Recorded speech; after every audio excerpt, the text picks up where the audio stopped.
प्रभु यीशु मसीह हम सबके साथ बना रहे। हम लैव्य व्यवस्था 17 अध्याय का 11 वचन देखेंगे। क्योंकि शरीर का प्राण लहू में रहता है और उसको मैंने तुम लोगों को वेदी पर चढ़ाने के लिए दिया है कि तुम्हारे प्राणों के लिए प्रायश्चित किया जाए, क्योंकि प्राण के कारण लहू ही से प्रायश्चित होता है। अब अगर इसको बहुत अच्छे से ध्यान से इसका वर्ड अगर हम समझेंगे तो यहाँ क्या लिखा है पता है? क्योंकि शरीर का प्राण, यानी शरीर का प्राण जो है वो एक कंटेनर के अंदर है, वो कंटेनर लहू है। ओके, शरीर के अंदर लहू को हम देख सकते हैं, प्राण को नहीं देख सकते हैं। ठीक है, उस कंटेनर के अंदर प्राण है। ओके, अगर हम इसको आदम के बारे में देखेंगे, उत्पत्ति के 2 अध्याय के 7 वचन में, तब यहोवा परमेश्वर ने आदम को भूमि की मिट्टी से रचा और उसके नथुनों में जीवन का श्वास फूंक दिया और आदम जीवित प्राणी बन गया। आदम जीवित आत्मा नहीं बना, आदम जीवित प्राणी बन गया, यानी वो लहू के अंदर परमेश्वर का श्वास चला गया। ओके, तब उसका शरीर जीवित हो गया। ओके, हम लोग बोलते हैं कि जो प्राणी होते हैं उनके पास आत्मा नहीं होता है, क्योंकि परमेश्वर ने बोला कि मैं अपने स्वरूप में, परमेश्वर ने बोला मैं अपने स्वरूप में। 27 वचन देखिए क्या लिखा है, पहले अध्याय का 27 वचन, उत्पत्ति का पहले अध्याय 27 वचन। यहाँ लिखा है 26 वचन, सॉरी। फिर परमेश्वर ने कहा, हम मनुष्य को अपने स्वरूप के अनुसार। तो यहाँ पे परमेश्वर का स्वरूप और अपने समानता में बनाए, यानी जैसा वो फंक्शन करता है, जैसा वो ऑपरेट करता है। और स्वरूप यानी परमेश्वर का वचन यूहन्ना में कहता है, यूहन्ना के 4 अध्याय के 24 वचन में लिखा है, परमेश्वर आत्मा है और अवश्य है कि उसकी आराधना करने वाले आत्मा और सच्चाई से आराधना करें। परमेश्वर क्या है? आत्मा है। और हमने अभी उत्पत्ति में क्या देखा? पहले अध्याय में उसके 26 वचन में हमने क्या देखा कि परमेश्वर ने उसके स्वरूप में, तो परमेश्वर आत्मा है, परमेश्वर के स्वरूप में, यानी परमेश्वर ने हमको आत्मा बनाया। ओके, लेकिन जब वो बोल रहा था कि मैं आत्मा बनाने जा रहा हूँ, मैं अपने स्वरूप में मनुष्य को बनाने जा रहा हूँ, तब उसने क्या किया? उसने आदम को मिट्टी को तैयार करके, मिट्टी के मूर्ति, मिट्टी का एक पुतला तैयार करके रेडी करके रखा। 7 वचन क्या बताता है? 2 अध्याय का, उत्पत्ति का 2 अध्याय का 7 वचन। तब यहोवा परमेश्वर ने आदम को भूमि की मिट्टी से रचा। यहाँ अभी तक देखो, परमेश्वर मिट्टी नहीं है। परमेश्वर ने बोला परमेश्वर आत्मा है। ओके, और उसने बोला मेरे स्वरूप में बना रहा हूँ। तो ये मिट्टी अभी बना रहा है, तो ये मिट्टी परमेश्वर नहीं है। समझ में आ गया? अब हमको आगे बढ़ना है और हम देखेंगे यहाँ पे उस मिट्टी के अंदर परमेश्वर ने कुछ किया। अब परमेश्वर क्या बोलता है? मैं आत्मा हूँ। ठीक है, परमेश्वर बोलता है आत्मा कैसा रहता है? यूहन्ना का 3 अध्याय 8 वचन, हवा जिधर चाहती है उधर चलती है और तू उसका शब्द सुनता है, परंतु नहीं जानता कि वह कहाँ से आती और किधर को जाती है। जो कोई आत्मा से जन्मा है। तो अब यहाँ हम देखेंगे आदम आत्मा से जन्माया था क्या? नहीं। ओके, आदम जीवित प्राणी बना था, आत्मिक नहीं बना था। ओके, जीवित आत्मा नहीं बना था, वो जीवित प्राणी बना था। ठीक है, अब परमेश्वर आत्मा है। परमेश्वर आत्मा होने की वजह से आत्मा हवा की तरह होता है, ये वचन हमको बताता है। ओके, हवा जिधर चाहती है उधर चलती है। ओके, और उसका शब्द सुनता है, यानी हवा का शब्द है।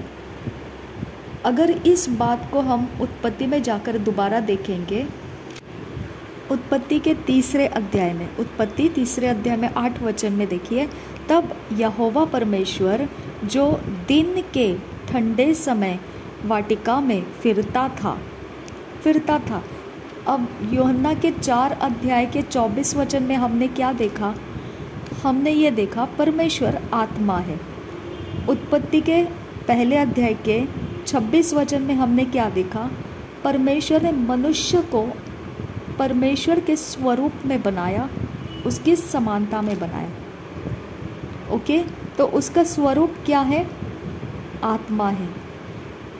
लेकिन जब उत्पत्ति के दूसरे अध्याय में देखेंगे तो परमेश्वर कहता है 7 वचन में कि परमेश्वर ने मिट्टी को तैयार किया, यानी मिट्टी से आदम को रच दिया।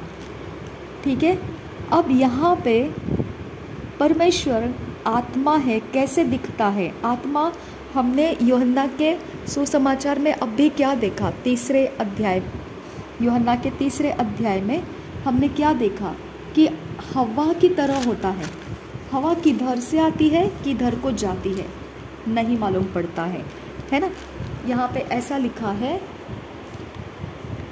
8 वचन में, हवा जिधर चाहती है उधर चलती है और तो उसका शब्द सुनता है। हवा का शब्द, यानी कि हवा में शब्द सुनाई देता है। ओके, तभी तो हम सैटेलाइट से आवाज़ सुन सकते, ध्वनि से, है ना, वाइब्रेशन से, फ्रीक्वेंसी से हम आवाज़ सुन पाते हैं।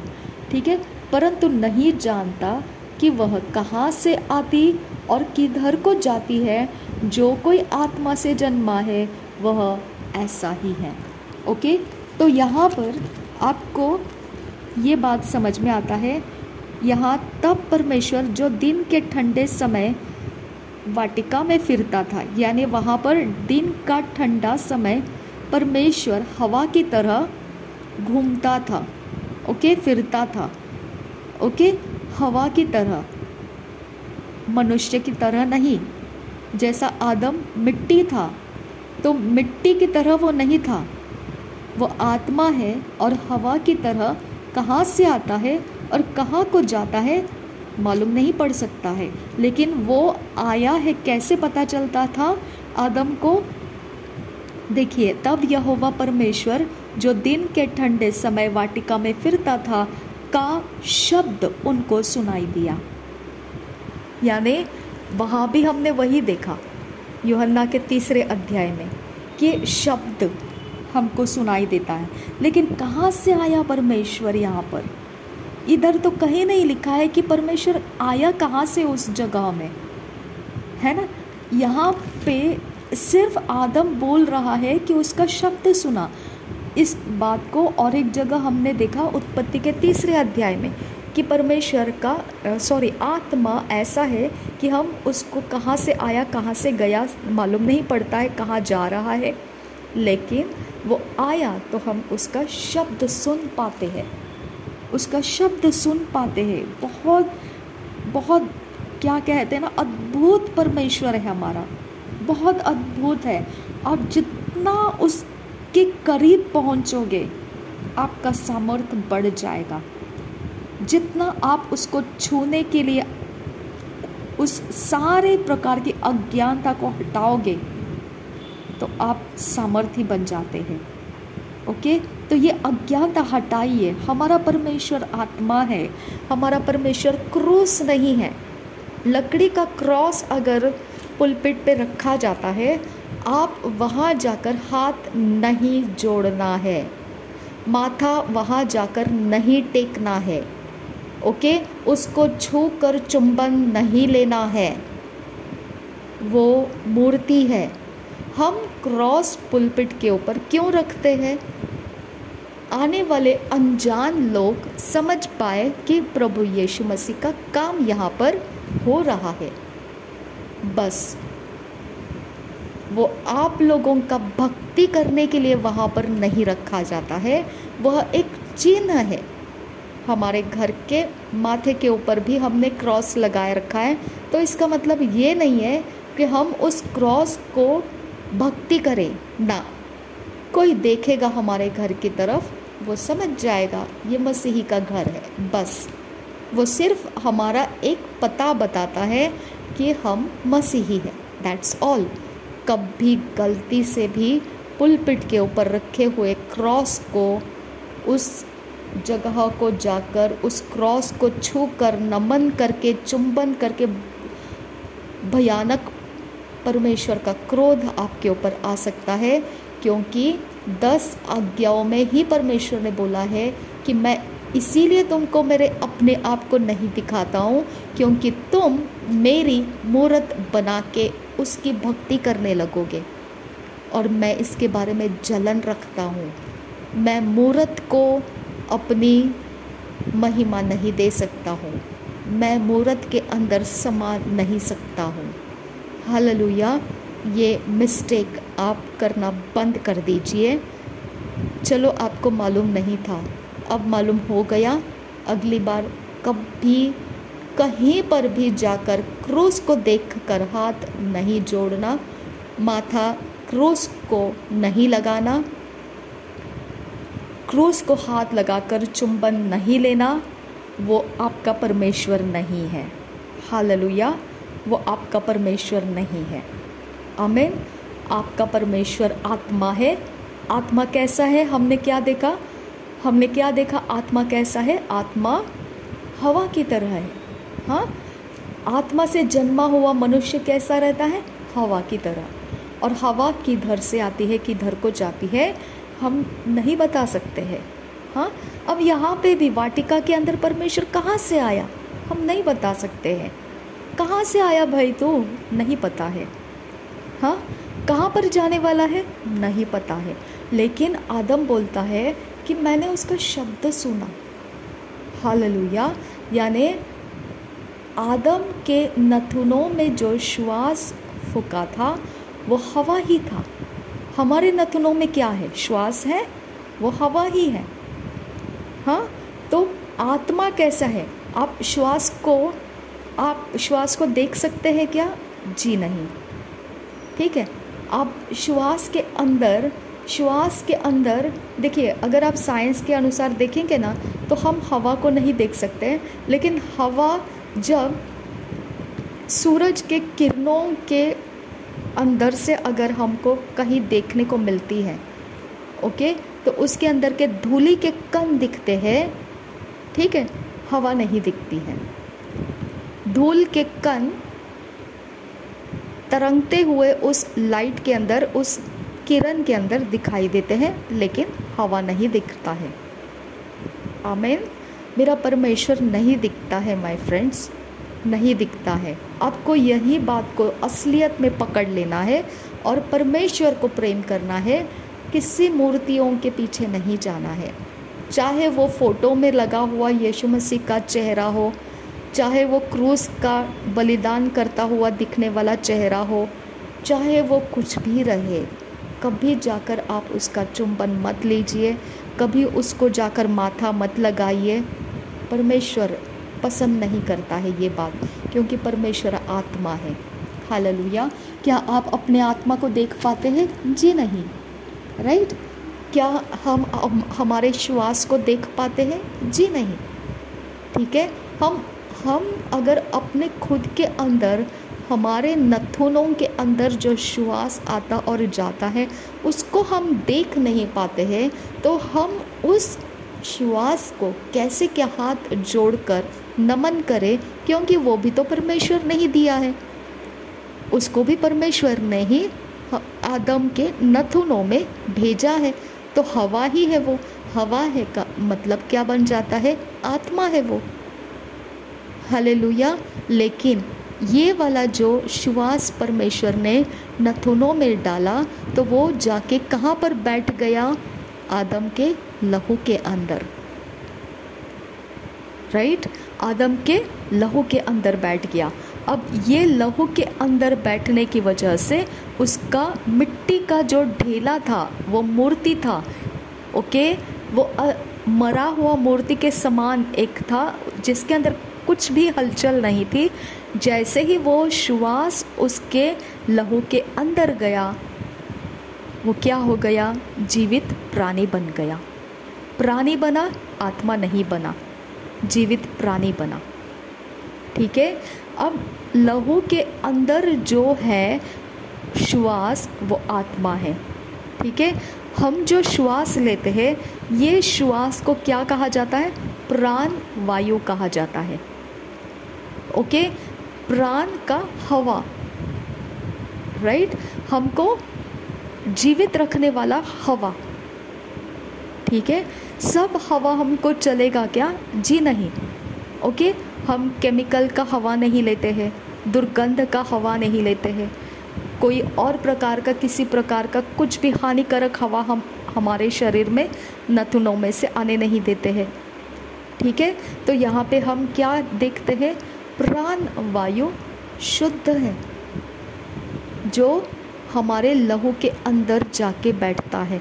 अगर आपने शरीर का अगर स्टडी किया तो सच में शरीर के अंदर जो लहू है, उसके अंदर अगर ऑक्सीजन कम पड़ गया, ओके, प्राण वायु कम पड़ गया, तो बीमारियां आ जाती है और इंसान जी नहीं पाता है। ओके, तो ये आपको देखना है कि प्राण कहाँ पर है? लहू के अंदर है। शरीर का प्राण कहाँ पर है? लहू के अंदर है। लहू कंटेनर है। उस कंटेनर के अंदर आदम के नथुनों में से जिसको भेजा, वो आत्मा उस लहू के अंदर बैठ गया। ठीक है। अब ये लहू के अंदर बैठ गया। अब वो किसको हेल्प कर रहा है? जीवित कर रहा है शरीर को। आदम जीवित प्राणी बन गया। ओके, यानी कि प्राण है उसके अंदर, अब वो प्राणी बन गया है। जिसके अंदर प्राण आ गया है, वो प्राणी बन गया है, जीवित प्राणी बन गया। जीवित आत्मा बना क्या? जी नहीं, वो जीवित प्राणी बन गया। अब इस आत्मा को, जो लहू के अंदर बैठा हुआ है, परमेश्वर का श्वास है, उसको परमेश्वर ने एक जिम्मेदारी दिया। वो जिम्मेदारी क्या था? हम वचन में से देखेंगे। वो जिम्मेदारी ये था, परमेश्वर ने उसे कहा कि इस बगीचे के अंदर जितने भी फल हैं, तो उन फलों में से जो भी तुझे पसंद आता है, वो सब प्रकार के फल तो खा सकता है, लेकिन एक फल है जिसको तूने नहीं खाना है। ओके, देखिए 17 वचन में क्या लिखा है? पर भले या बुरे के ज्ञान का, उत्पत्ति के 2 अध्याय के 17 वचन, पर भले या बुरे के ज्ञान का जो फल है, उसका फल तू कभी ना खाना, कभी ना खाना लिखा है। किसको? आदम को बोला था। हव्वा को बोला था? जी नहीं। किसको बोला था? आदम को बोला था। जिम्मेदारी परमेश्वर ने आदम को दिया था। ओके, सृष्टि परमेश्वर ने आदम की थी। हालेलुया। ओके, जिम्मेदारी भी आदम को दिया था, हव्वा को नहीं दिया था। ओके, अब हव्वा का इसमें कोई रोल नहीं है, फल खाना या नहीं खाना। ठीक है, ये उसके तक कहाँ से पहुँचा, इसके बारे में वचन कुछ लिखा नहीं है, लेकिन रोल हव्वा का नहीं था। ओके, रोल किसका था? रोल आदम का था। ठीक है। अब यहाँ पे आपको समझ में आ जाएगा कि पाप कहाँ पर हुआ। पाप हव्वा का हुआ नहीं, पाप आदम का हुआ। आदम के अंदर मनुष्य जाति के बीज थे। ओके, वो बीज शरीर से उत्पन्न होने वाले थे। लहू उसका उस शरीर में से काम करने वाला था, और पृथ्वी के ऊपर फलते फूलते बढ़ते जाने वाले थे, और परमेश्वर ने क्या बोला था, देखो 26 वचन में देखो क्या बोला था। उत्पत्ति के पहले अध्याय के 26 वचन में क्या बोला था, और वे समुद्र की मछलियों और आकाश के पक्षियों और घरेलू पशुओं और सारी पृथ्वी पर और सब रेंगने वाले जंतुओं पर जो पृथ्वी पर रेंगते हैं अधिकार रखे। हालेलुया। हम क्या बोलते हैं, पिता जैसे स्वर्ग में तेरा राज्य है वैसे पृथ्वी पर हो। परमेश्वर ने यही प्लान बोला था कि मैं मनुष्य को बनाने जा रहा हूँ। जैसा परमेश्वर है आत्मा, मनुष्य को वो आत्मा में बनाने जा रहा है। ओके, जैसा परमेश्वर है फंक्शंस में, डोमिनियन, अथॉरिटी, पावर, ओके, उसी तरह से वो मनुष्य को पृथ्वी के ऊपर करने के लिए रिलीज कर रहा था, राइट। लेकिन यहाँ पे आपको समझ में आएगा, परमेश्वर ने बहुगुणित होकर पृथ्वी को भर दो इतना आशीर्वाद दे दिया आदम को। आदम के ऊपर ये आशीर्वाद आने के बाद नर और नारी दोनों बनाया था परमेश्वर ने, मनुष्य दोनों को मिला के मनुष्य कहा गया। ओके, और उनके ऊपर नर और नारी को आशीष दिया कि तुमने क्या करना है, फलो फूलो और पृथ्वी के ऊपर भर जाओ और डोमिनेट करो, प्रभुता करो पृथ्वी के ऊपर। ओके, इससे क्या होने वाला था, तुम्हारे शरीर में जो मैंने लहू रखा है वो लहू के अंदर मेरा श्वास है। ओके, ये श्वास क्या है, हवा है। ये हवा क्या है, आत्मा है।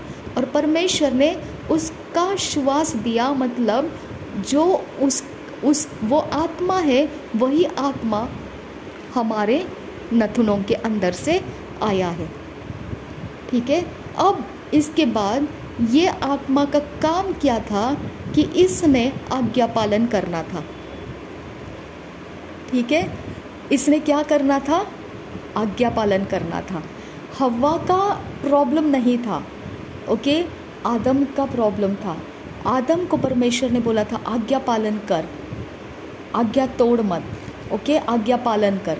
ओके, लेकिन जब आज्ञा तोड़ने का समय आ गया तो आदम ने क्या कर दिया, आदम ने भी वो फल ले लिया।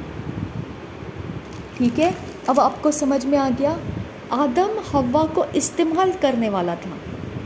हाँ, आदम हव्वा को इस्तेमाल करके पृथ्वी को भरने के लिए दे दिया गया था। लेकिन आदम अब फल खाने की वजह से परमेश्वर का जो कहना था उससे बाहर निकल गया। परमेश्वर ने कहा था भले बुरे ज्ञान का फल तुम मत खा। ओके, कभी ना खाना, क्योंकि जिस दिन तो उसका फल खाएगा उसी दिन अवश्य मर जाएगा। उसी दिन अवश्य प्राणी मर गया, जीवित प्राणी मर गया। ओके, कैसे मर गया, जो श्वास था उसके अंदर, उसके लहू के अंदर, हाँ, उसी को हम क्या बोलते हैं, विवेक। हाँ, हमारा विवेक हमको दोष देता है क्या, हमारा विवेक हमको कुछ बोलता है क्या, हमारा विवेक जो कहेगा, हमारा विवेक है ना, हम ऐसे बोलते हैं, हमारा कंसायंस, शुद्ध विवेक रखना, शुद्ध कंसायंस रखना, प्योर कंसायंस रखना, है ना। ये वाला प्राण यानी लहू जो है उसके अंदर ये वाला जो आत्मा है, इसको अब क्या कर दिया परमेश्वर ने, इसको कुछ पनिशमेंट्स में डाल दिया, वाटिका के बाहर निकाल दिया। क्यों ऐसा किया, क्योंकि अब ये लोग मल्टीप्लाई होने वाले हैं, ये लोग पृथ्वी को भरने वाले हैं, लेकिन वो रिप्लेनिश होने वाला है जो लहू अनाज्ञाकारिता कर चुका है। रेद अलबाका से ही कंबर हुस्सा, ओके, क्या कर गया है, अनाज्ञा कर चुका है। ठीक है, अब परमेश्वर तीसरे अध्याय में देखिए, तीसरे अध्याय में 15 वचन में परमेश्वर क्या बोलता है, और मैं तेरे, यानी वो सर्प के को बोल रहा है, और मैं तेरे और इस स्त्री के बीच में और तेरे वंश और इसके वंश के बीच में बैर उत्पन्न करूँगा। वह तेरे सिर को कुचल डालेगा और तू उसकी एड़ी को डसेगा। ये वाला पार्ट जो है ना, यहाँ पे वंश के बारे में बोला है। हाँ, तेरे वंश यानी सर्प के वंश और स्त्री के वंश। यहाँ पे बहुत गहराई से ध्यान दो। फल किसको नहीं खाना बोला था? हव्वा को बोला था? जी नहीं, आदम को बोला था। ठीक है, आदम फल खा गया। हाँ, परमेश्वर ने आदम को किसी स्त्री जाति में से जन्मा कर नहीं लाया था, उसको डायरेक्ट मिट्टी में से बनाया था। इसके लिए हम बोलते हैं पहला आदम जो था वो मिट्टी का बना हुआ था। हाँ, पहला आदम जो परमेश्वर के प्लान को फेल कर गया, वो मिट्टी से बना हुआ था, वो मिट्टी के कारण फेल हो गया। हालेलुया, समझ में आ गया? अब ये पहले वाला आदम का सृष्टि जो है वो सब मनुष्य जाति हम बने हुए हैं। ओके, ये पहले आदम का प्राणी है हम सब। ओके, जैसा पहले आदम जीवित प्राणी था, इस पृथ्वी के ऊपर अब जितनी भी मनुष्य जाति है, कितनी भी रहे, कितनी भी, वो सब के सब जीवित प्राणी है। सब के सब क्या है? जीवित प्राणी है, सिर्फ प्राणी है, प्राणी। ओके, आपको ध्यान रखना है, परमेश्वर ने उत्पत्ति के 6 अध्याय में बोल दिया है। क्या बोल दिया है? परमेश्वर ने बोल दिया है कि 6 अध्याय का देखो क्या लिखा है, 3 वचन में, तब यहोवा ने कहा, मेरा आत्मा, यानी कि परमेश्वर का आत्मा मनुष्य के लहू के अंदर जो बैठा हुआ श्वास था परमेश्वर का, उसके साथ वो बात करता था। जब आबेल की हत्या की तब क्या बोला गया? देखिए क्या बोला गया 4 अध्याय में देखिए, यहाँ पे लिखा है कि 11 वचन, 4 अध्याय के 11 वचन, 10 वचन से देखो। उसने कहा, तूने क्या किया है? काइन को बोलता है परमेश्वर। ओके, उसने कहा, तूने क्या किया है? तेरे भाई का लहू भूमि से मेरी ओर चिल्ला कर मेरी दुहाई दे रहा है। यानी लहू के अंदर परमेश्वर ने फूका हुआ श्वास अनलॉक नहीं हुआ था। हालेलुया, वो परमेश्वर के पास नहीं पहुंचा वो लहू। हालेलुया, वो ज़मीन पर पड़े चिल्ला रहा था। हालेलुया, लेकिन आपको पता है प्रभु यीशु मसीह ने क्या किया? देखिए, लूका रचित सुसमाचार के 23 अध्याय के 46 वचन में देखिए क्या लिखा है। 46 वचन, 23 अध्याय का 46 वचन में क्या लिखा है? क्या लिखा है? ध्यान से सुनिए। और यीशु ने बड़े शब्द से पुकार कर कहा, हे पिता, मैं अपने आत्मा तेरे हाथ में सौंपता हूँ। हालेलुया, उसने ये कहा क्या? मेरा प्राण मैं तुझे सौंपता हूँ? जी नहीं। ओके, प्राण के बारे में आबेल का लहू भूमि के ऊपर पड़ा हुआ परमेश्वर को दुहाई दे रहा था, रिजेक्टेड था वो। हालेलुया, प्राण रिजेक्टेड था। परमेश्वर ने आदम और हव्वा को वाटिका के बाहर निकाल दिया और कुछ कठिन परिश्रम की बात उनके ऊपर बोलकर उनको भेज दिया था वाटिका के बाहर, और दोबारा वो वाटिका के अंदर ना आने का इंतज़ाम डाल दिया था, क्योंकि वो जीवन का फल ना खा ले। हालेलुया। तो अब प्राण क्या हो गया? प्राण बेहाल हो गया, क्योंकि उनके ऊपर बहुत भारी बोझ परमेश्वर ने दे दिया था। हालेलुया। अब यहाँ पर प्राण हमेशा पीड़ित, दुख और कष्ट और यातनाओं के साथ जीता जीता जीता जीता आज तक हम पृथ्वी के ऊपर देखते हैं कि इस संसार के अंदर प्राण व्याकुलता की कहानियाँ बताते बताते बताते नहीं थकता है। क्यों? प्राण रिजेक्टेड है। हालेलुया। प्राण के अंदर, लहू के अंदर जो प्राण है वो रिजेक्टेड है, उसको परमेश्वर नहीं है। ओके, वो ऑर्फन है, उसके पास परमेश्वर नहीं है। ठीक है। लेकिन पृथ्वी के ऊपर सारी मनुष्य जाति, सारे प्राणी, सारे पशु कराहते हैं। यही हमने देखा कि जो परमेश्वर हमको वाटिका के अंदर दे सकता था, अब वो हमारे साथ नहीं है। ओके, अनाज्ञाकारिता के कारण। ठीक है। अब हमारा प्राण परमेश्वर को दोष भी देता है ना? तूने क्या किया? कोई परमेश्वर है कि नहीं इस संसार के अंदर? हाँ, कैसे हम इस संसार के अंदर कैसे रह रहे? हमारी हालात क्या है? हम कितने दुख और पीड़ा के साथ है।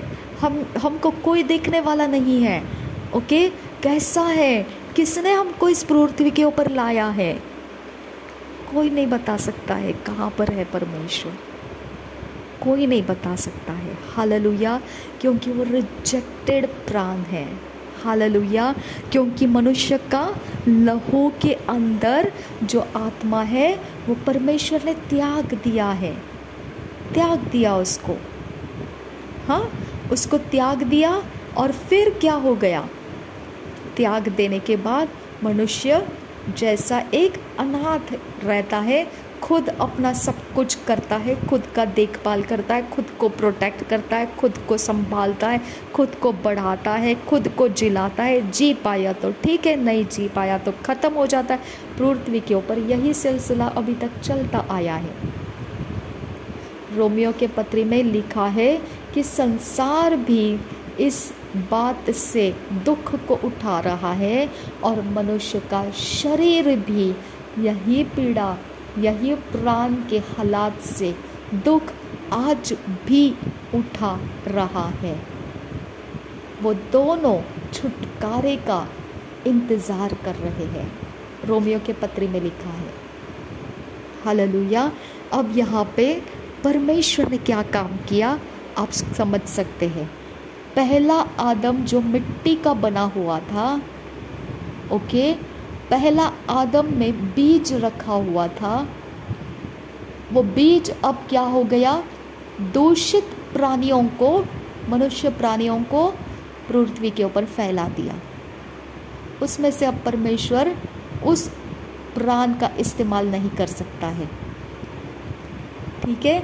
और आदम को परमेश्वर ने डोमिनियन दिया, परमेश्वर ने अधिकार दिया कि तूने इस पृथ्वी के ऊपर अभी राज्य करना है। ओके, तू संभाल ले पृथ्वी को, अब पृथ्वी के साथ तू देख ले क्या करना है तुझे। ठीक है। लेकिन परमेश्वर का वचन क्या कहता है? 3 अध्याय के 15 वचन में, यानी कि परमेश्वर ने आदम को तो रिजेक्ट कर दिया। ठीक है। अब आदम तो रिजेक्टेड हो गया, लेकिन हम मनुष्य जो आदम के द्वारा इस पृथ्वी के ऊपर फैले हुए हैं, जनरेशन से जनरेशन, पीढ़ियों से पीढ़ियों तक, ओके, हम जो चलते हुए आए हैं। ओके, यहाँ पे अब क्या हो रहा है? ध्यान दीजिए। यहाँ पर परमेश्वर ने क्या बोला है 3 अध्याय में 15 वचन में कि जो स्त्री है, ओके, उसके वंश के बीच में और सर्प के वंश के बीच में मैं बैर उत्पन्न करूँगा। ओके, स्त्री का वंश नहीं हो सकता है। हालेलुया। स्त्री जाति के अंदर से कोई मनुष्य जाति उत्पन्न नहीं किया जा सकता है। ओके, कोई मनुष्य जाति का आत्मा स्त्री के अंदर से बीज बनकर नहीं आ सकता है। हालेलुया। आदम के अंदर का बीज क्या था? परमेश्वर का श्वास।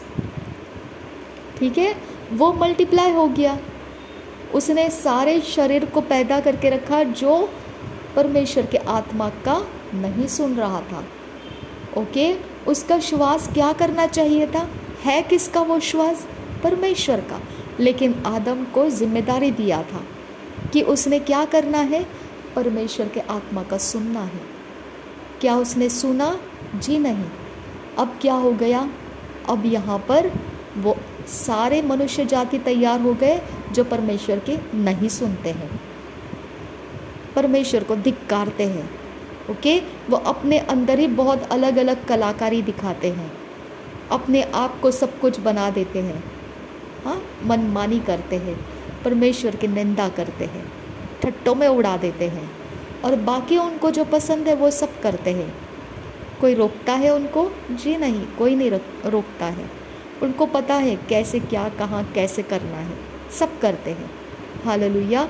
अब परमेश्वर उसका आत्मा ये टाइप के मनुष्यों को नहीं दिया विवाह करने के लिए, क्योंकि वो सुनते ही नहीं है, मानते ही नहीं है। परमेश्वर ने छोड़ दिया, हो जाओ मल्टीप्लाई, नो प्रॉब्लम। लेकिन परमेश्वर ने फिर एक प्लान रखा था, उत्पत्ति के 3 अध्याय के 15 वचन में दिया है कि परमेश्वर ने ये प्लान रखा था कि अब क्या करना है। अब ये एक समय है जिसके अंदर लहू तो है, लेकिन उसके अंदर बीज बनने की क्षमता नहीं है। ओके, परमेश्वर ने उसको बीज नहीं दिया था। ओके, वो हेल्पमेट थी, वो सिर्फ सहचारिणी थी। ओके, उसको सिर्फ मदद करना था, सहायता करना था आदम का। ठीक है, अब ये वाली जो है, ये स्त्री जो है, ये स्त्री में से एक स्त्री को उसने चुन लिया, मरियम को, और उसकी कोख में जो बीज रखा, वो बीज दोबारा से मैं आपको बताती हूँ, वो आत्मा का रखा हुआ बीज था। परमेश्वर कौन है? आत्मा है। ठीक है, आदम से जब आबेल और काइन जन्म लिए तो आबेल का आत्मा जो दूषित हो गया था, ठीक है, जो परमेश्वर का नहीं सुन रहा था, वो टाइप का आत्मा आबेल के अंदर और काइन के अंदर आ गया। वहाँ वो सृष्टि आगे चलने लगी। ठीक है, आबेल की हत्या हो गई, उसके बाद सेथ आया, इनोख आया, बहुत सारे ऐसे लोग आए, फिर उसके बाद परमेश्वर के नाम को वो पुकारने लगे। सब कुछ हम आगे देखेंगे, लेकिन यहाँ पर अब हम क्या देखते हैं? मल्टीप्लिकेशन में क्या आने लगा? अनाज्ञाकारिता करने वाली जाति शरीर के साथ पृथ्वी के ऊपर फैलने लगी। ठीक है, अब इस समय परमेश्वर ने दोबारा जो इंतज़ाम किया कि अब मैं एक नया सृष्टि तैयार करने जा रहा हूँ, वो नया सृष्टि जब करूँगा तो अब मैं किसको इस्तेमाल करूँगा? स्त्री को इस्तेमाल करूँगा, क्योंकि स्त्री के अंदर बीज नहीं रहता है और स्त्री के अंदर परमेश्वर के आत्मा ने बीज रखा। परमेश्वर का आत्मा खुद बीज के रूप में मरियम के कोख में रहा और वहाँ से प्रभु यीशु मसीह का देह बनकर वो पैदा हुआ। अब प्रभु यीशु मसीह के अंदर लहू तो है, लहू के अंदर अब कौन है? परमेश्वर का आत्मा है। समझ में आ गया? लहू के अंदर अब परमेश्वर का आत्मा है। अब परमेश्वर के आत्मा का वो सुनता गया, वो सुनता हुआ गया, वो उसी समान करता हुआ गया और आगे जाकर उसी लहू को तोड़ दिया उसने। ओके, उस प्राण को फ्री कर खोल दिया उसने, उस लहू के अंदर से वो प्राण जो है उसने उस लहू को लिया और परमेश्वर के बलिदान के वेदी के ऊपर जाकर रख दिया। ओके, और बोला ये मेरा पाप का बलिदान है। ओके, ये बलिदान को परमेश्वर ने स्वीकार लिया। ठीक है, ये परमेश्वर का मेमना जो पाप का बलिदान हुआ। ओके, वो लहू आबेल का जब गिरा हुआ था तो पृथ्वी के ऊपर ही पड़ा रहा, लेकिन यीशु मसीह का लहू जब गिरा तो प्रभु यीशु मसीह ने उसे उठाया और कहाँ लेकर गया? पाप के बलिदान के वेदी के ऊपर उसे दे दिया।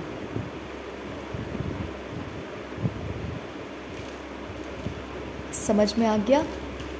ओके, तो लहू के अंदर पवित्र लहू था, पवित्र प्राण था, शुद्ध प्राण था। ओके, ऐसा शुद्ध प्राण जिसने कभी पाप नहीं किया है, ऐसा शुद्ध प्राण एक शरीर के टूटने तक इंतज़ार रखना पड़ा। ओके, शरीर को भी तोड़ दिया, उसके अंदर से लहू को भी तोड़ दिया और प्राण को आज़ाद कर दिया। ठीक है, और उस प्राण को लेकर जाके परमेश्वर के सामने दे दिया। ठीक है, और आत्मा किधर गया? प्रभु यीशु मसीह ने बोला मेरा आत्मा मैं तुझे सौंप देता हूँ।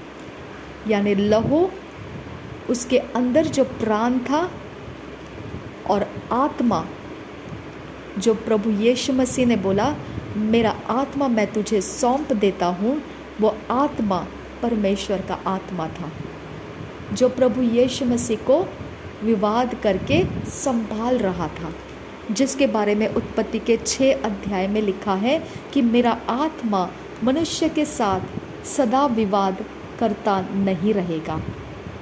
क्यों? क्योंकि उसके अंदर, प्राण के अंदर जो आत्मा है, श्वास है, वो तो सुनता ही नहीं है। ओके, प्रभु यीशु मसीह ने वो सुना।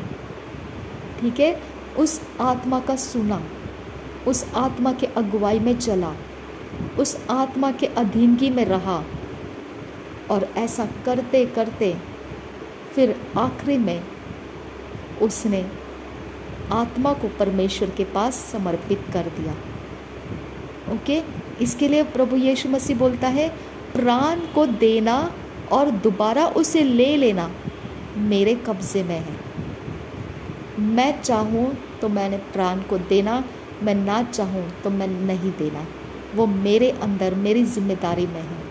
मेरा प्राण मैं खुद दे रहा हूँ। टूटने के लिए शरीर दिया, बह जाने के लिए लहू दिया, इतना आखिरी बूंद तक बहा दिया कि उसके पंजर में जब खोपा गया तब वो हथियार के खोपा जाने से पानी और लहू बह निकला। ओके, यहाँ पर उसकी मृत्यु साबित हो गई। ठीक है, लेकिन आबेल का लहू ज़मीन के ऊपर से चिल्लाया। अब ज़मीन के ऊपर से यीशु मसीह का लहू नहीं चिल्लाता है, यीशु मसीह का लहू वेदी के ऊपर से बात करता है। प्रभु यीशु मसीह ने वो लहू को, बलिदान के लहू को लिया और लेकर जाके वेदी के ऊपर महायाजक बनकर वेदी के ऊपर डालकर, उसके कारण परमेश्वर के ओर से हमको दया मिल गई। हमारे गुनाह उसके बाद माफ़ हो गए। समझ में आ गया? यही पे आपको ध्यान रखना है। ये मैं इसीलिए बता रही हूँ आपको, आपका लहू, मेरे लहू, इसके अंदर जो आत्मा है, श्वास है, ओके, ये हमारे शरीर को जीवित रखा है। ये शरीर का छुटकारा होना, यानी कि ये शरीर जब नया शरीर धारण करेगा, ले पालकपन का शरीर, परमेश्वर ने हमको ले पालकपन का आत्मा दिया है। ओके, हमारा शरीर जब उस ले पालकपन का आत्मा के शरीर को धारण करेगा, नया शरीर हमको जब मिलेगा, वो समय आएगा कि हम क्या हो जाएंगे, इस लहू का जो पाप इस प्राण के अंदर छुपा हुआ है, उस पाप और इस शरीर का इस्तेमाल करना जब छोड़ देंगे, क्लेश खत्म हो जाएंगे। ओके, कुछ भी ऐसा दर्द, कराहना, रोना, पीटना, दुख करना, यातनाएं, पीड़ाएं, कुछ भी नहीं रहेगा। कारण क्या है? कारण ये है कि लहू और शरीर दोनों पुराने हैं। ये पुरानी वस्तुएं हट जाएगी, ख़त्म हो जाएगी, डिस्ट्रॉय हो जाएगी। शरीर मिट्टी है, मिट्टी में मिल जाएगा, और प्राण हमारा, परमेश्वर जो कहता है कि नया प्राण तुमको दूंगा, नया शरीर तुमको दूंगा। हालेलुया। ओके, नया प्राण, नया शरीर, इसका इंतज़ार आज भी हमारे शरीर को है। हालेलुया। इसका इंतज़ार आज भी हमारा शरीर कर रहा है, और इसी का इंतज़ार के लिए हम मसीही होने के बावजूद भी कुछ पीड़ाएं सह लेते हैं, धीरज के साथ सहते हैं, क्लेश को सह लेते हैं। कोई ऐसा समय हम गुजार लेते हैं जो पीड़ादायी तो होता है, लेकिन वजह क्या है?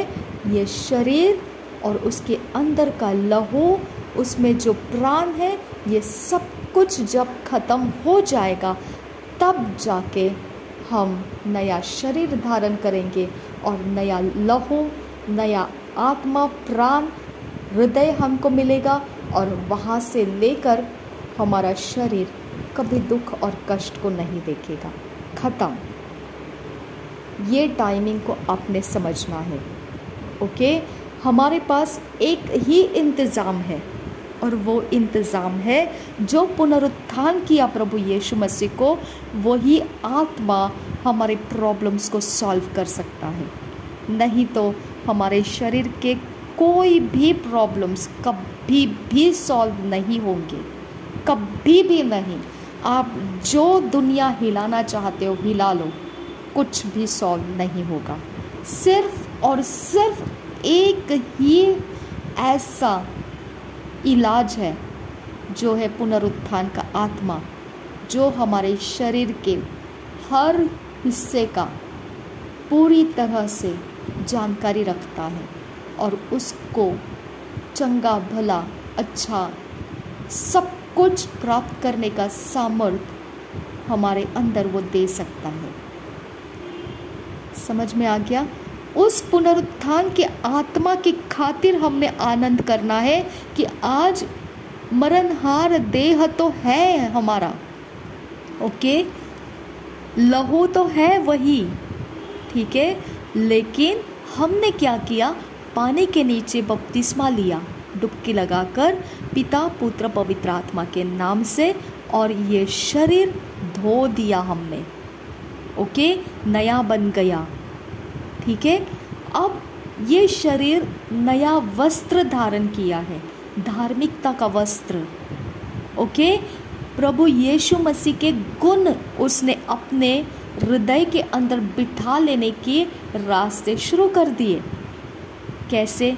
पवित्र वचन पढ़कर, पवित्र वचन का अभ्यास करके, उसके अनुसार अपने चाल चलन को बदलने दिया। हालेलुया। और हमेशा ध्यान रखो, परमेश्वर का वचन, उसके आत्मा के बगैर हम कभी नहीं समझ सकते हैं। इसके लिए अगर कोई पाप कर रहा है, ओके, अगर कोई पाप का कोई काम कर रहा है, इसका मतलब उसके पास परमेश्वर का आत्मा नहीं है। वो शरीर से बपतिस्मा तो ले लिया, ओके, शरीर को तो उसने धो दिया, पाप से अलग कर लिया, लेकिन उसके पास वो सामर्थ्य नहीं है, वो आत्मा नहीं है जो पुनरुत्थान करता है। हालेलुया, जो पुनरुत्थान करता है। वो आत्मा जब तक इंसान को नहीं मिलता है, इंसान दोबारा से पाप करना शुरू करता है। ओके, दोबारा से अंधकार के कब्जे में चला जाता है। ठीक है, इसकी वजह से अंधकार का राज्य कब टूटता है? जब पानी के नीचे जाकर हम बपतिस्मा लिए, फिर हमको आग से और आत्मा से भी बपतिस्मा लेना पड़ता है। जब तक ये कंप्लीट नहीं हो जाता है, हम शैतान के द्वारा शरीर का क्लेश सहते हैं। ओके, दर्द सहते हैं, परेशानी सहते हैं। लेकिन जैसे ही पानी का बपतिस्मा हो जाता है, पिता, पुत्र, पवित्र आत्मा के नाम में, हमारा शरीर अब परमेश्वर को ग्रहण योग्य हो चुका है। परमेश्वर ने हमको ले लिया। उसके बाद और एक बात बाकी है, पवित्र आत्मा का बपतिस्मा, आग का बपतिस्मा।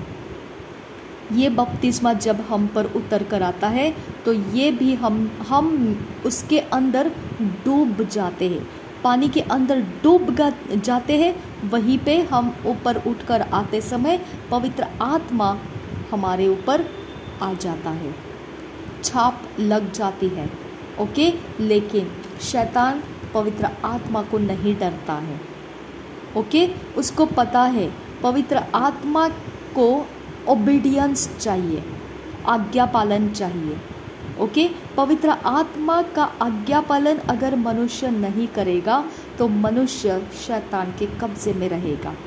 भले ही पवित्र आत्मा उसको मिल गया तो भी वो शैतान के कब्जे में रहेगा, क्योंकि आज्ञा पालन जब नहीं करता है मनुष्य तो वो शैतान के फंक्शंस, ऑपरेशंस करना शुरू करता है। क्या आत्मा नहीं है? फिर पवित्र आत्मा नहीं है? जी, पवित्र आत्मा है, लेकिन वो फंक्शन नहीं कर पाता है, क्योंकि पवित्र आत्मा को ओबीडियंस चाहिए, आज्ञा पालन चाहिए। इसके लिए यूहन्ना बपतिस्मा ने यहूदियों को डांट कर बोला, हे सांप के पीलो, हे सर्प के पीलो, हाँ, ब्रूड्स ऑफ वाइपर्स, तुम क्यों आ गए हो पानी का बपतिस्मा लेने? तुमको किसने बताया आने वाले विपत्ति के बारे में, परमेश्वर के क्रोध के बारे में तुमको किसने बताया? हालेलुया। आज अगर किसी को बोल देंगे कि उधर मत जा क्योंकि वहाँ पे ऐसा ऐसा कुछ है, तो इसके लिए तो वहाँ पे मत जा, वो सयाना बनेगा और वो दूसरे को भी बताएगा वहाँ मत जा, ऐसा ऐसा मैंने सुना है, मत जा वहाँ पर। वो तीसरे को बताएगा, तीसरा चौथे को बताएगा, सारी भीड़ एक तरफ हो जाएगी और सब एक मन से सोच कर रखेंगे वहाँ नहीं जाना है। मनुष्य अपने दिमाग से अपना बचाव करना जानता है। ओके, इसीलिए यूहन्ना बपतिस्मा ने बोला, तुमने अपना दिमाग चला लिया, तुमको मालूम पड़ गया परमेश्वर का क्रोध आ रहा है, लेकिन जो पानी के नीचे बपतिस्मा लेंगे पिता, पुत्र, पवित्र आत्मा के नाम से, वो बचा लिए जाएंगे। ये तुमने देखा, तुम अपने कर्मों से बदलना नहीं चाहते हैं, यानी तुम आज्ञा पालन के लिए तैयार नहीं हो, लेकिन विपत्ति से बचने के लिए कुछ रस्म रिवाज पालन करने के लिए तैयार हो। हालेलुया। इसके लिए उसने डांट दिया और बोला, तुमको क्या लगता है कि तुम अब्राहम की संतान हो और ये एक रस्म तुम पूरी करोगे तो परमेश्वर वैसे ही अब्राहम की संतान मान रहा है तुमको, और ये रस्म पूरी करने की वजह से तुम पर क्रोध नहीं लाएगा, ऐसा लगता है तुमको? ओके, नहीं, परमेश्वर ऐसा नहीं है। परमेश्वर पत्थर में से भी अब्राहम के संतान को तैयार कर सकता है, उसको तुम्हारी ज़रूरत नहीं है। हालेलुया। तो इस तरह से परमेश्वर गिनती करके रखा है, कितने ऐसे इज़राइल रहेंगे, कितने ऐसे गोत्र जो इज़राइल के गोत्र है, कितने मनुष्य उनमें से उसके राज्य के अंदर प्रवेश करेंगे। उसने गिनती करके रखा है। इसके लिए ये इस्राएली यहूदी ये जानबूझकर आ रहे थे, क्योंकि उनको पता हो गया था कि परमेश्वर के गिनती में हमको ले लिया गया है, अब्राहम की संतान है इसके लिए। तो अब इसके बाद ये रस्म एक करनी है, बस हो गया फिर। ओके, लेकिन परमेश्वर का वचन के अनुसार बपतिस्मा यूहन्ना बपतिस्मा क्या बोल रहा था कि मत सोचो ऐसा, परमेश्वर तुमको रिजेक्ट कर चुका है। हाँ, तुम्हारी रस्म पूरा करने की वजह से वो तुमको नहीं स्वीकारेगा। तुम्हारे मन तुम परिवर्तित करते हो क्या? हाँ, क्या तुम उस आने वाले बात को स्वीकारने को तैयार है क्या, जो स्वर्ग के राज्य की मैं घोषणा कर रहा हूँ? ओके, पश्चाताप करो क्योंकि स्वर्ग का राज्य निकट आया है। क्या उस घोषणा को मानते हो क्या तुम? हालेलुया। अगर तुम नहीं मानते हो तो बपतिस्मा भी मत लो। हाँ, फिलिप्पुस ने उस खोजा को क्या बोला? उस खोजा को बोला, अगर तू मानता है कि प्रभु यीशु मसीह हमारे लिए क्रूस का बलिदान किया हमारे पापों के माफ़ी के लिए, तो तेरे लिए बपतिस्मा लेना आज़ादी है। ये सामने पानी है, यहीं पर तू बपतिस्मा ले सकता है। हालेलुया। जो मानता है इस बात को, उसे बपतिस्मा लेने की रोक नहीं है। लेकिन लोग दूसरों को देखते हैं और बपतिस्मा ले लेते हैं और जानते नहीं है कि बपतिस्मा क्यों लिया है, और फिर उनके ऊपर जो आत्मा आया हुआ है उसको वो समझ नहीं पाते हैं कि उसको आज्ञा पालन की ज़रूरत है। हालेलुया। इसके लिए पाप समझकर बपतिस्मा लेना या पाप हमारा डील होना चाहिए। ओके, पाप का सामना होना चाहिए। देखिए, मैं आपको बोलती हूँ, ये एक अद्भुत रहस्यमय बात है। पाप लहू के अंदर है। हाँ, शरीर में पाप निवास करता है। जब तक उस पाप का सामना प्रभु यीशु का आत्मा नहीं करता है, आप बपतिस्मा लेने के बावजूद भी पाप के काम करते रह सकते हैं। भले ही बपतिस्मा लेकर परमेश्वर का आत्मा आपको मिल गया है, तब भी आपके अंदर शैतान उसके आत्मा से आपको गुलामी में पकड़ के रख सकता है, पाप के कामों में पकड़ के रख सकता है। कारण इतना ही है कि पाप का नाता टूटा नहीं है। खुदा आपकी सहायता करे, परमेश्वर आपकी सहायता करे। इस बात में इतनी गंभीर समझ है। अगर आपको ऐसा कोई दिखता है कि बपतिस्मा लिया लेकिन पाप अभी भी ऊंचा है उसके लाइफ में, हाँ, 100% है कि उसका पाप का नाता टूटा नहीं है, पाप का बॉन्डिंग टूटा नहीं है। बपतिस्मा लेना एक आज्ञा पालन है। ओके, और जब पवित्र आत्मा आता है तो वो हमको बताता है, ये मत करो, वो मत करो, ये मत करो, ऐसा मत करो, वैसा मत करो। वहाँ पे आपको आज्ञा पालन होना बहुत ज़रूरी है। ओके, अगर वहाँ आप आज्ञा पालन नहीं कर पाए तो वो पाप का बॉन्डिंग बना रहता है, और वो ऐसा बना रहता है कि आप मसीही भी हो, पवित्र आत्मा भी है और पाप भी है, वो बना रहता है। परमेश्वर का आत्मा आज्ञा पालन मांगता है। हाँ, उसने कहा, तुम आज्ञा पालन करते हो तब मैं तुम्हारे शरीर को मेरे काम दूंगा, और तुम आज्ञा पालन करोगे, तुम्हारा शरीर मेरे काम करते हुए दिखेगा, तब तुम्हारा शरीर मेरा मंदिर है कहा जाएगा। ठीक है, और जब मेरा मंदिर है कहा जाएगा, तुम्हारे काम जो मैं तुमको बोलूँगा करने के लिए वो धार्मिकता के काम रहेंगे। तुमने धार्मिकता को पहन लिया, ये तुम्हारा चरित्र में दिखेगा, तुम यीशु मसीह के वचन का पालन कर रहे हो, ये तुम्हारे चरित्र में दिखना है। तभी जाके लोग समझ पाएंगे कि हमारा परमेश्वर कौन है। हालेलुया। तो ये सारी बातें हमको समझ में नहीं आती है, तब हमारे शरीर के क्लेश उपद्रव हम समझ नहीं पाते हैं और हमको ऐसा लगता है कि ये क्या है, हम तो मसीह है, हम तो पवित्र आत्मा में भरे हुए हैं और ये सब हमारे साथ क्या हो रहा है। हाँ, पाप का बॉन्डिंग ब्रेक होना ज़रूरी है। पाप के ताकत को तोड़कर प्रभु यीशु मसीह जो कहता है उसको हाँ करना है, प्रभु यीशु मसीह जो नहीं कहता है उसको ना करना है। चाहे दुनिया उथल पुथल हो जाए, जो प्रभु यीशु कहता है उतना करना है, जो प्रभु यीशु नहीं कहता है उसको मरते दम तक नहीं करना है। तब जाके परमेश्वर का आत्मा हमारा चरित्र बनाना शुरू करता है। नहीं तो वही हो जाता है जो उत्पत्ति के 6 अध्याय के 3 वचन में लिखा है कि मेरा आत्मा सदा मनुष्य के साथ विवाद करता नहीं रहेगा। हालेलुया।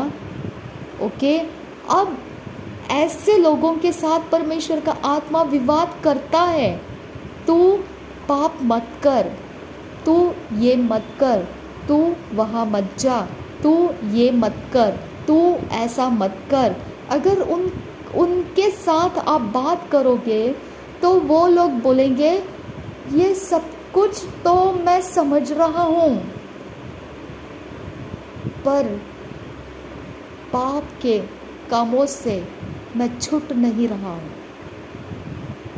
यहाँ पर पाप के बॉन्डिंग को तोड़ने का सामर्थ परमेश्वर के आत्मा से जब उतर कर आएगा, वो बॉन्डिंग टूट जाएगा। अब तुम मसीह तो बन गए, लेकिन पाप के बॉन्ड को तोड़ने की ताकत अग्नि का बपतिस्मा, ओके, क्योंकि जो तुम्हारे शरीर को पवित्र आत्मा का आज्ञा पालन करने नहीं दे रहा है, इसका मतलब वो ताकत को तोड़ने के लिए जोर लगाने वाला अग्नि का बपतिस्मा ज़रूरी है। आप अगर पाप में हैं, अगर आप बपतिस्मा ले चुके हैं और आपको पता है बपतिस्मा लेने के बाद परमेश्वर का आत्मा हम में आता है और आप जानते हैं आपके अंदर ही अंदर बहुत 100% आप जानते हैं, आपको बताता है वो आत्मा ये मत कर, लेकिन आप उसकी मान नहीं पा रहे हो। आपको हताशा हो रही है कि वो बोल रहा है मुझे मत कर, लेकिन मैं फिर भी किए जा रहा हूँ, मुझे पलटने का रास्ता नहीं मिल रहा है। मेरे भाई, मेरे बहन, आपके लिए एक ही रास्ता है, वो एक रास्ता है परमेश्वर के आग का बपतिस्मा। हालेलुया। आज मैं आपको यही बात बता रही हूँ। ये 9 दिन जो हमारे ईस्टर के बाद और 10 दिन हम प्रार्थना करने वाले हैं, जो मैंने आपको बोला था, मैं इसीलिए बोला क्योंकि यहाँ आग का बपतिस्मा पंतिकोस्त के दिन में जो ऊपरी कोठरी में बैठे हुए लोग थे, प्रार्थना कर रहे थे, उनके ऊपर उतर कर आया था। आग की जीभों के आग के लपटे जीभों की तरह वो मनुष्यों के ऊपर उतर कर आए थे, उनके ऊपर बैठ गए थे, एक एक के ऊपर बैठ गए थे। इसके लिए मैं आपको बोल रही हूँ कि आप दोषी नहीं हैं, आप आज भी निर्दोष हैं। आपका शरीर पाप कर रहा है, लेकिन बपतिस्मा हो गया है। आपके अंदर परमेश्वर का आत्मा भी है, लेकिन आज्ञा पालन नहीं हो रहा है। पाप के बॉन्डिंग को तोड़ने की शक्ति आग में है। ओके, ये समय हम परमेश्वर के आत्मा के आग को पाप के बॉन्ड तोड़ने के लिए इस्तेमाल करेंगे और परमेश्वर ज़रूर कामयाबी देगा, हमको ज़रूर देगा, 100% देगा। हालेलुया। आप पूरी तरह से उस पाप के बॉन्ड को टूटने के बाद में जिम्मेदारी के साथ परमेश्वर के आत्मा के वचन सुनते हुए जीना है। ज़बरदस्ती अपने शरीर को हमने पवित्र वचन के बाउंड्री में रखना है, ताकत लगा के रखना है। ओके, चाहे जितना मन करे पाप करने का, उसके पीछे नहीं जाना है। हालेलुया। आपको अपनी जिम्मेदारी के साथ ये फैसला उठाना है।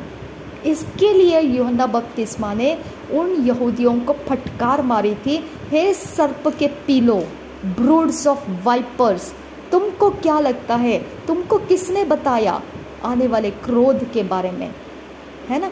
मनुष्य हमेशा अपने शरीर के ऊपर आने वाले उपद्रव से बच के भागने की कोशिश करता है ना, लेकिन वो अपने बदलाव को नहीं चाहता है। यूहन्ना बपतिस्मा बोल रहा था, मैं जो घोषणा कर रहा हूँ ना, उस घोषणा के अधीन हो जाओ, नम्र हो जाओ, मान लो उसे और फिर बपतिस्मा ले लो। हालेलुया। लेकिन वो लोग क्या बोल रहे थे, हम तो अब्राहम के संतान हैं, हमने क्या पाप किया है, हम तो परमेश्वर की पवित्र जाति में हैं, हमने थोड़ी पाप किया है। हालेलुया। तो यूहन्ना बपतिस्मा बोल रहा था, यही तुम्हारा कन्फेशन, तुम्हारे लिए ये वर्ड मुझे बोलना पड़ा, हे सर्प के पीलों, क्योंकि जो बोलता है कि मुझ में पाप नहीं है वो झूठा है। और झूठा कौन है? जो झूठ का पिता शैतान है। तो झूठ कौन है? शैतान के संतान है। हालेलुया। झूठ का पिता शैतान है, तो झूठ कौन है? शैतान के संतान है। इसके लिए क्या बोला उसने? सर्प के पीलो। सर्प कौन है? शैतान है। और शैतान के संतान, इसके लिए बोला हे सर्प के पीलो, ब्रूड्स ऑफ वाइपर। हाँ, इस तरह से हमने समझना है वचन को कि हम पानी के नीचे डुबकी लगाकर बपतिस्मा लिए हैं। बड़ी उत्तम बात कर दी है आपने। ये एक आज्ञा पालन है। Beautiful thing, okay, wonderful thing. ठीक है, मान लेते हैं परमेश्वर की दया आपके शरीर को मिल गई। हाँ, परमेश्वर भी ईमान रखता है। आपने आज्ञा पालन किया, उसका आत्मा आपको उसने दे दिया, छाप बोलकर मुहर लगाकर दे दिया कि अब ये बच्चा मेरा है, अब ये भाई परमेश्वर के संतान है, अब ये बहन परमेश्वर की संतान है। मुहर लग गई आपके ऊपर। लेकिन पाप का बॉन्डिंग टूटना ज़रूरी है। हाँ, यीशु मसीह ने क्या बोला? तुम ऊपरी कोठरी पर बैठे रहो जब तक सामर्थ का आत्मा नहीं आता है, रुके रहो। जब वो आएगा तो तुम क्या करोगे? तुम गवाह देने वाले बनोगे। क्या आप गवाह देते हैं? जो शरीर में बपतिस्मा लिया है उसके अंदर पवित्र आत्मा है, लेकिन कर्म उसके अभी भी पाप के बंधन के हैं, अशुद्धता के काम है उसके आज भी। हाँ, तो वो गवाही कैसे देगा? यानी कि उसको उसी पवित्र आत्मा की ज़रूरत है जिसके बारे में ऊपरी कोठरी के ऊपर लोग बैठकर प्रार्थना किए जा रहे थे। हालेलुया। हाँ, उसी के कारण फिर ये लोग क्या कर सकते हैं? गवाही दे सकते हैं। हाँ, कि मैं परमेश्वर से बचाया गया, मैं परमेश्वर से आज़ाद हुआ। हाय हाय, हालेलुया। हाँ, तो आपको समझ में आ गया परमेश्वर कितना महान है, आपको छुड़ाने का रास्ता कैसा देता है वो। हाँ, आप अपने आप को दोष मत दीजिए। हाँ, आपका पानी का बपतिस्मा होने से आपने अपने आप को परमेश्वर को सरेंडर किया, परमेश्वर का दया आपके शरीर के ऊपर आ गया। ठीक है, उसके बाद परमेश्वर ईमान रखता है, वो फेथफुल है, वो विश्वास योग्य है। जो उसकी आज्ञा पालन कर लिया है उसके पाप माफ़ हो चुके, उसके ऊपर मुहर लग गई, परमेश्वर का आत्मा आपको मिल गया है। हाँ, वो आत्मा आपसे बात भी करता है, वो आपको समझाता भी है, वो आपको मना भी करता है, गलत काम मत करो, यहाँ मत जाओ, ये करो, वो मत करो, बोलता भी है, लेकिन उसकी सुनने तक की ताकत आपके अंदर नहीं है। हाँ, क्योंकि आपका शरीर को अभी भी पाप कंट्रोल कर रहा है। शैतान आपके शरीर का कब्जा छोड़ नहीं रहा है। डरो मत, ठीक है। यहाँ पर परमेश्वर का अग्नि का आत्मा जब उतर कर आएगा, कौन देता है अग्नि का आत्मा? यूहन्ना बपतिस्मा ने क्या बताया कि पानी में डुबकी लगाकर देने वाला बपतिस्मा तो मैं दे देता हूँ, लेकिन जो मेरे बाद में जो आ रहा है, उसके पैरों के जूती के जो बंद है, उसको खोलने के भी मैं लायक नहीं हूँ। वही तुमको आत्मा से और आग से बपतिस्मा देगा। हालेलुया। यानी किसी इंसान के ऊपर इंतज़ार है आपका? जी नहीं। आग और आत्मा का बपतिस्मा डायरेक्ट प्रभु यीशु मसीह देता है। हालेलुया। प्रभु यीशु मसीह भी देता है और ले हैंड के द्वारा भी वो हम ट्रांसफ़र कर सकते हैं। आमेन। परमेश्वर का आत्मा इसीलिए बोला है ना कि सबके ऊपर ले हैंड मत करो। अगर आप परमेश्वर का आग का बपतिस्मा इतना सफिशिएंट लेकर रखे हैं कि दूसरों के पाप का आत्मा छोड़कर चला जाएगा, हाँ, तभी तुम ले हैंड करो। अगर उतना आपका अभिषेक, आपने अग्नि का बपतिस्मा आपने इतना अपने अंदर खींच के नहीं रखा है, तो ले हैंड मत करो किसी के ऊपर, क्योंकि वो पाप का आत्मा फिर आपको परेशान करेगा।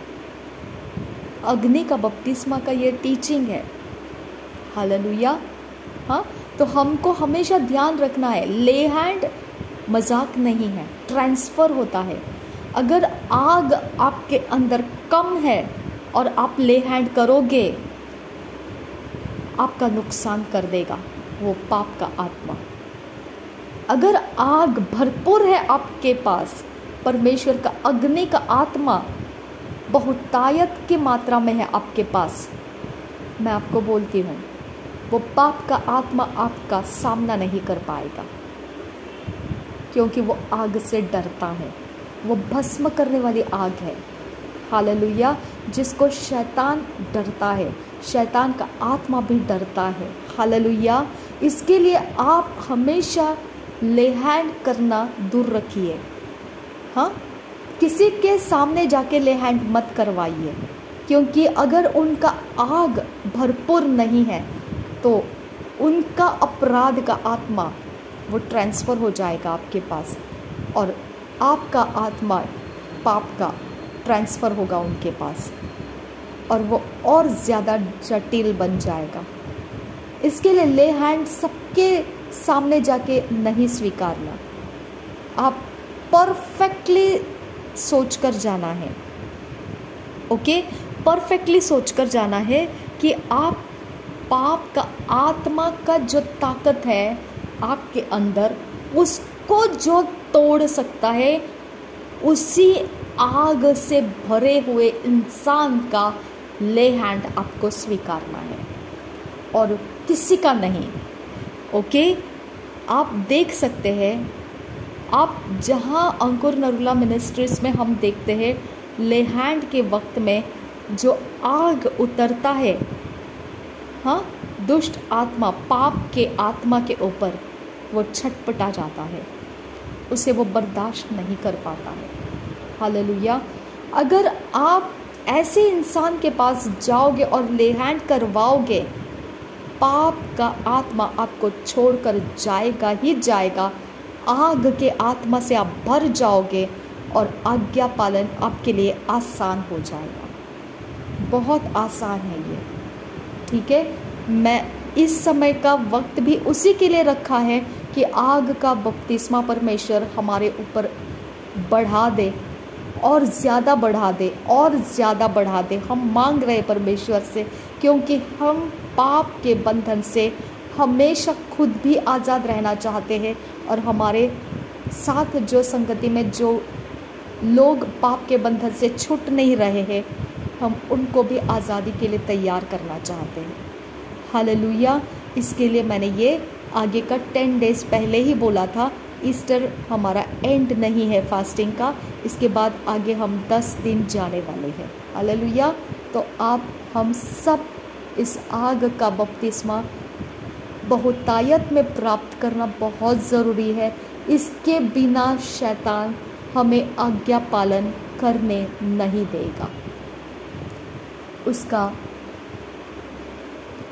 उसका कंट्रोल हमारे ऊपर से वो हटाएगा नहीं।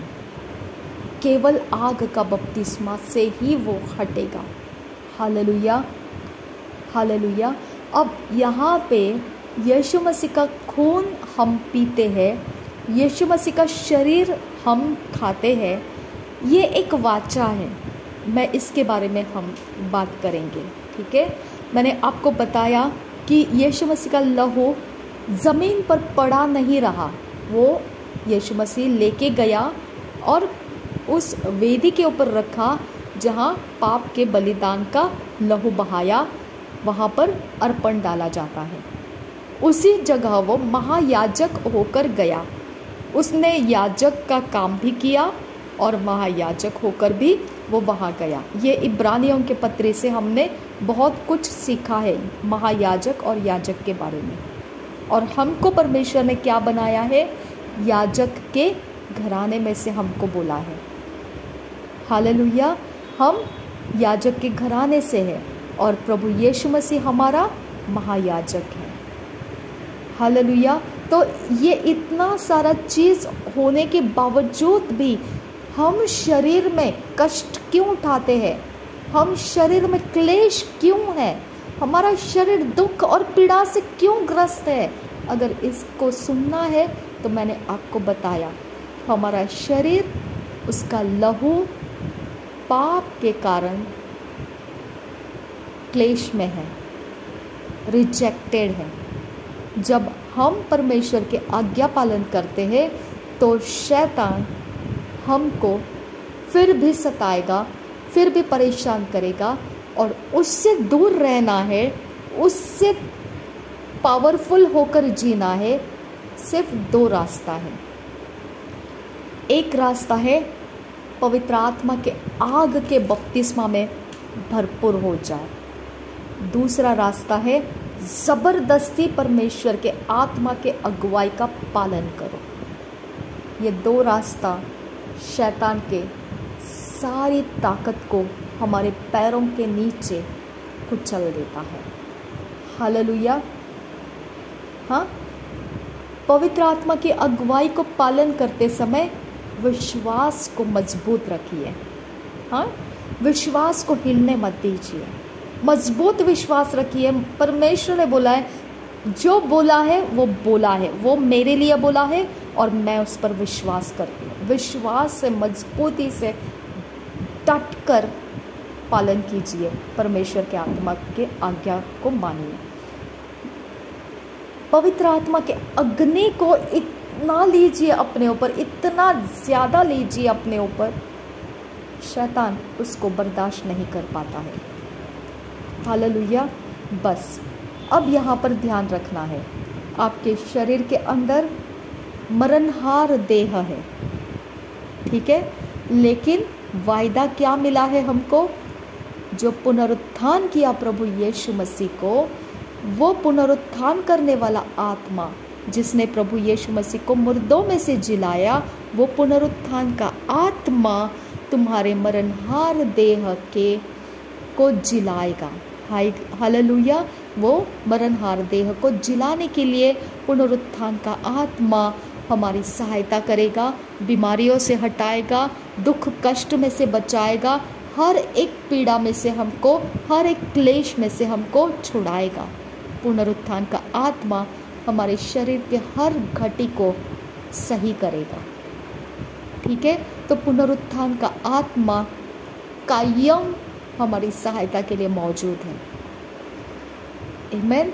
वो हमेशा उसके शक्ति के साथ हमारे लिए मौजूद है। विश्वास के साथ हमने वचन को बोलना है। पवित्र आत्मा हमको वचन देता है, जो हमारे निवास करता है हमारे अंदर, वो हमको वचन देता है। वो नया आत्मा है हमारे अंदर, हमारा प्राण उसने आज्ञा पालन में लिया है, हमारा शरीर उसकी बात को सुनता है।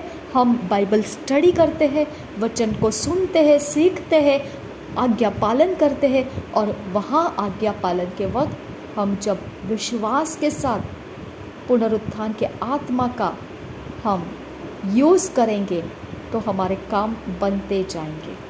पुनरुत्थान का आत्मा सब कुछ पूरा कर देता है।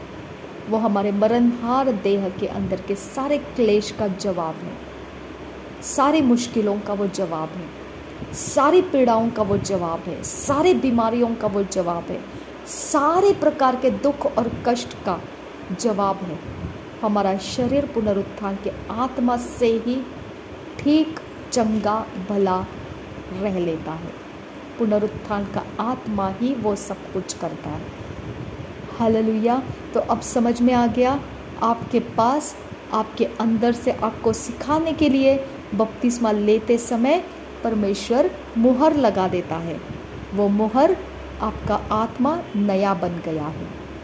ठीक है, अब आपको परमेश्वर के वचन मिलते रहेंगे, आप वचन को पालन करते रहेंगे। लेकिन जब वॉरफेयर करना है, शैतान के साथ मैदान में उतरे हैं, ओके, फाइट में है, परेशान कर रहा है, वो कुछ बात हो रही है ऐसे कि वो आपको परेशानी में डाल रहा है, अग्नि का बपतिस्मा बहुत ज़रूरी है। ओके, आप ANM मिनिस्ट्री का ले हैंड यूज़ कर सकते हैं। ठीक है, अनॉइंटिंग ऑयल यूज़ कर सकते हैं। अग्नि का बपतिस्मा बेहद ज़रूरी है अगर शैतान के साथ आपका फाइट है। अग्नि का बपतिस्मा मस्ट है। अगर शरीर में परमेश्वर का आत्मा है, बपतिस्मा लिया है, और फिर भी आप शरीर में दुष्कर्म कर रहे, आग की कमी है, आग बढ़ाइए। अग्नि का बपतिस्मा आपको मिला है, आज्ञा पालन तो हो रही है, लेकिन पाप भी हो रहा है, आपको आग बढ़ाने की ज़रूरत है। अग्नि का आत्मा हम इस समय में बढ़ाएंगे, और देखिए हमारा कुछ ऐसा बदलाव आ जाएगा जो हमने कभी नहीं सोचा था। हालेलुया। वैसे हमको ANM मिनिस्ट्री से घोषणा तो मिल चुकी है कि ऐसा बदलाव, ऐसा छुटकारा जो परमानेंट है, हमको मिल गया है।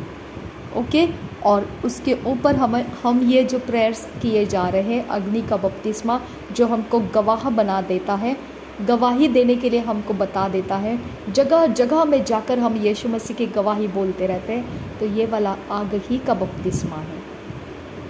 ओके, तो ये वाला आत्मा भी परमेश्वर हमारे ऊपर उंडेलना है, बढ़ाना है और मजबूत बढ़ाना है। इसके लिए ये प्रार्थनाओं का समय हमारा चल रहा है। ओके, और फिर जब वो 10 दिन ख़त्म हो जाएंगे, फिर हमारा सब ओके। उसके बाद आप परमेश्वर के साथ संगति में जैसा समय बिताना चाहते हैं बिताते रहिए, लेकिन फिर पीछे मत हटिए, फिर अलग रास्ते मत पकड़िए। ओके, प्रभु यीशु मसीह हम सबके साथ बना रहे। आमीन, आमीन, आमीन।